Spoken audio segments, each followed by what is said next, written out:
Hi everyone, welcome to Topic 3, Lecture 3, Part 1. What we're going to look at in this lecture, in this session, is definitions of diversity. So basically, what is diversity? There's a really simple definition by Chemers, Oskamp and Constanzo. Any mixture of items characterized by differences and similarities. Lovely definition, really easy to remember. Any mixture of items. When we define diversity, we need to think about what do we mean by diversity. Do we mean diversity of ethnicity, diversity of gender, of age, of social background, of technical skills, of ability to think, of actual any type of skills, kinesthetic skills, of sexuality, of physicality?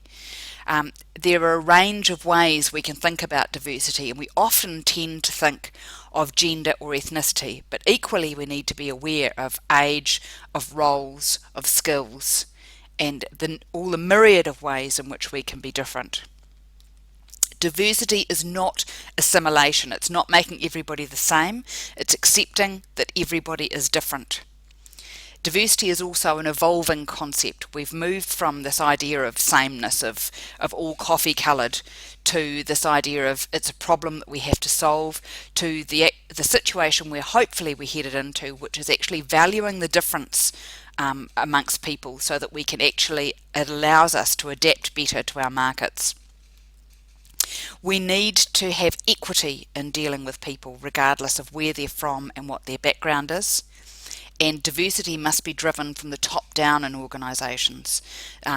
Unfortunately, minorities are usually not able to create enough of a voice to be heard well in organisations, so this has to be led from the top.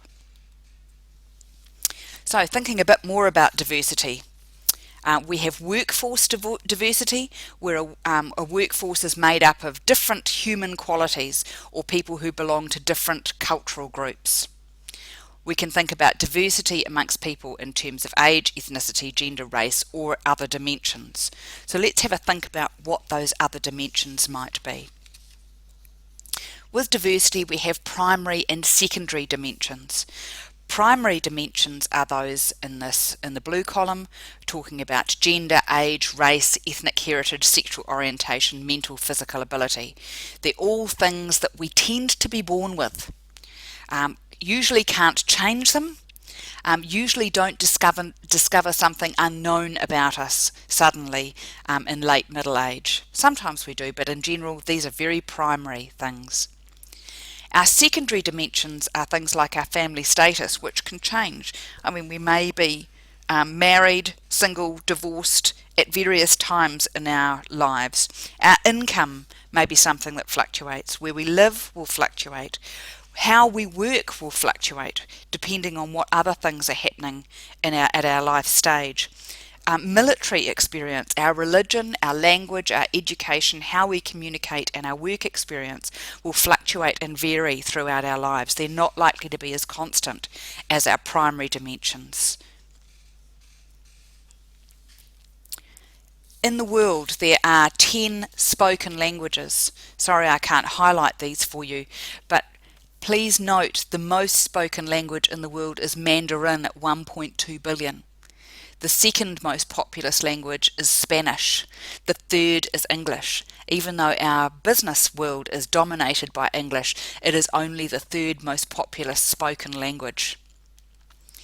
Thinking about the languages on the internet then, it's not very equitable that English is the largest or most populous language on the internet.